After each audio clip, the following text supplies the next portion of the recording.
ছোট মাছ রান্না এইভাবে করলে এর স্বাদ দ্বিগুণ হয়ে যাবে। আসসালামু আলাইকুম, আমন্ত্রণ রইল আজকের এপিসোডটি দেখার জন্য। আশা করছি কাছে দূরে সবাই অনেক বেশি ভালো আছেন। ছোট মাছ তো আমরা অনেকভাবেই রান্না করে থাকি, তবে হাতে মেখে এভাবে করে ছোট মাছটা যদি রান্না করা হয় তাহলে এর স্বাদ কিন্তু কেউই ভুলতে পারবে না, এতটাই টেস্টি হয়ে যায়। তো রেসিপি ভালো লাগলে লাইক, কমেন্ট এবং শেয়ার করে পাশে থাকতে পারেন। তো এই মাছটাকে আমরা চেলি মাছ বলি। এই মাছটা খেতেও কিন্তু অনেক ভালো। তো যারা ছোট মাছ পছন্দ করে তাদের কাছে অনেক ভালো লাগবে এই চেলি মাছটা। ঠিক এভাবে করে রান্নাটা করলে ভালোভাবে কেটে ধুয়ে পরিষ্কার করে নিয়েছি। এই মাছটায় ছোট ছোট অনেক ধরনের আঁশটে থাকে উপরের দিকে, আর সেটা কিন্তু খুব ভালোভাবে পরিষ্কার করে নিতে হয়। লবণ, হলুদ এবং শুকনো মরিচের গুঁড়ো পরিমাণ মতো দিয়ে মাছটাকে আমরা 10 মিনিটের জন্য মেখে রেখে দেব। এভাবে করে মাছটা মেখে রেখে দিলে এই মাছের স্বাদ কিন্তু অনেকটাই বেড়ে যাবে। তো হাতে মেখেই আমি আজকে এই ছোট মাছটা রান্না করব। হাতে মেখে যে কোনো ছোট মাছ রান্না শীতকালের সবজি দিয়ে সেটা কিন্তু অনেক ভালো হয়। শীতকালে নতুন সিম পাওয়া যায়, নতুন আলু পাওয়া যায়। নতুন সিম আলু দিয়ে ছোট মাছ হাতে মেখে রান্না করলে এই স্বাদটা কিন্তু দ্বিগুণ হয়ে যাবে। এজন্য আমি সবজিগুলোকে প্রথমে লবণ, হলুদ, শুকনো মরিচের গুঁড়ো এবং ধনে গুঁড়ো দিয়ে মেখে রেখে দেবো। আধা চা চামচ করে ধনে গুঁড়ো, হলুদের গুঁড়ো দিয়েছি এবং 1 চা চামচ শুকনো মরিচের গুঁড়ো, আর লবণটাও পরিমাণ মতো দিয়ে দিলাম। তো পেঁয়াজ পাতা কুচি নিয়ে নিয়েছি এবং পেঁয়াজ কুচিও নিয়ে নিলাম। আলু চিকন করে কেটে নিতে হবে এবং সিমটাও ছোট পিস করে কেটে নিতে হবে এবং মরিচ নিয়ে নিলাম। কাঁচা মরিচ দিয়ে একটু প্রেস করে করে 5 থেকে 6 মিনিট সময় নিয়ে মেখে নিতে হবে। একটু প্রেস করেই কিন্তু মাখতে হবে, তাহলে কি হবে, এই সবজির মধ্যে যে পানিটা থাকে সেটা বের হয়ে আসবে এবং মশলার সাথে মিশে এটার টেস্ট কিন্তু অনেকটা বেড়ে যাবে। ঠিক এভাবে করে যদি মেখে নিতে পারেন রান্না করার আগে। তো মেখে আমরা হাতে মেখে চুলোয় চাপিয়ে দেবো। এজন্য আমি গাছ থেকে কয়েকটা পুঁই শাকের পাতা কেটে নিয়েছি। অবশ্যই সর্ষে তেল দিয়েও এভাবে কিছুটা সময় মেখে রেখে দিতে হবে। এভাবে 5 থেকে 6 মিনিট মেখে রেখে দিলেই কিন্তু এটা অনেক বেশি টেস্টি হবে রান্না করার পরে। তো গাছ থেকে আমি কয়েকটা পুঁই শাকের পাতা নিয়ে নিয়েছি। পুঁই শাকের পাতার পরিবর্তে লাউ পাতা দিয়ে কিন্তু এই রেসিপিটা এভাবে করে করা যায়। তো প্রথমে নিচের দিকে, যেহেতু আমরা রান্না করার সময় কোনো নাড়ানাড়ি করব না, এজন্য নিচের দিকে সামান্য তেল দিয়ে দিলাম প্যানে। তারপর কয়েকটা পুঁই শাকের পাতা নিচে ছড়িয়ে দিতে হবে। পুঁই শাকের পাতাটা এভাবে ছড়িয়ে দিলে কি হবে, যখন রান্নাটা করব, যেহেতু আমরা নাড়বো না, তখন কিন্তু নিচ থেকে আর লেগে যাবে না। আর পানির পরিমাণটাও খুব কম দিয়েই এই রান্নাটা করে নিতে হয়। তো এখন সাজিয়ে পরিবেশন করে নিতে হবে। সাজিয়ে রান্নাটা চুলায় দিয়ে দিতে হবে।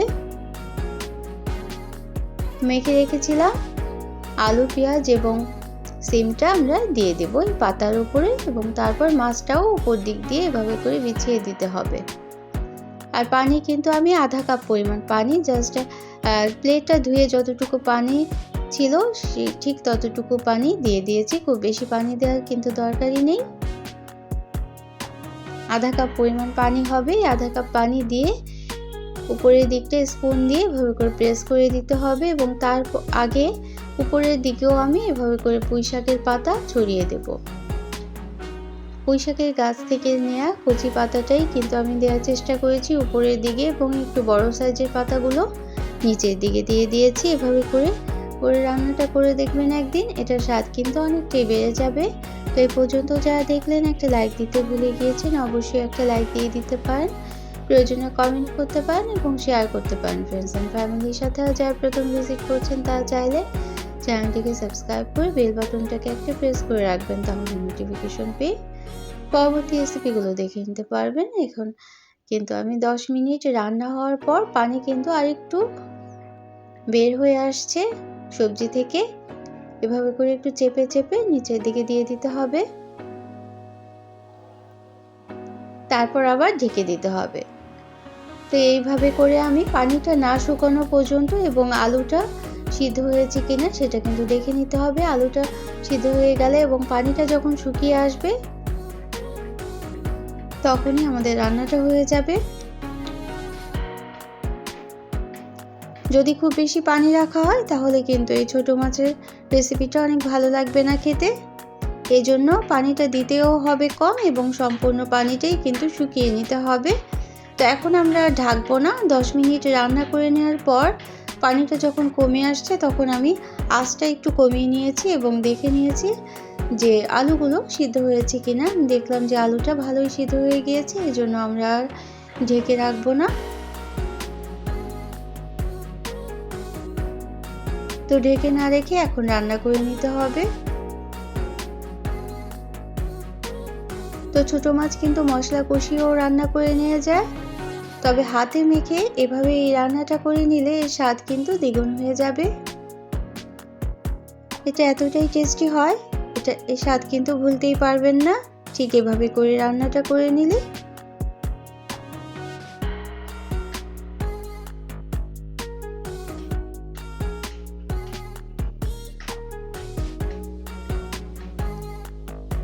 তো রান্না করে নেওয়ার পর আমরা 10 মিনিট অপেক্ষা করব পানিটা শুকিয়ে নেওয়ার পর। এবং অবশ্যই ধনেপাতা কুচি দিয়ে দিতে হবে। আমি উপর দিকে ধনেপাতা কুচি ছড়িয়ে দেব। শীতকালে যে কোনো রান্নাতে ধনেপাতা কুচি না দিলে এটা স্বাদ কিন্তু আর বাড়েই না। তো দেখে নিতে হবে অবশ্যই যে লবণ এবং ঝালের পরিমাণটা ঠিক আছে কিনা।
তো ধনেপাতা কুচি ছড়িয়ে পরিবেশন করে নিলাম আজকে ছোট মাছের রেসিপি। তো এই পর্যন্ত যারা দেখলেন, কষ্ট করে সাথে থাকলেন, সবার জন্য রইল অনেক অনেক ভালোবাসা, অনেক অনেক শুভকামনা। অন্য কোনো দিনে অন্য কোনো রেসিপি নিয়ে আসবো। সেই পর্যন্ত সবাই অনেক বেশি ভালো থাকবেন। আমরা সবাই সবার জন্য দোয়া করব এবং thanks for watching. Allah Hafiz.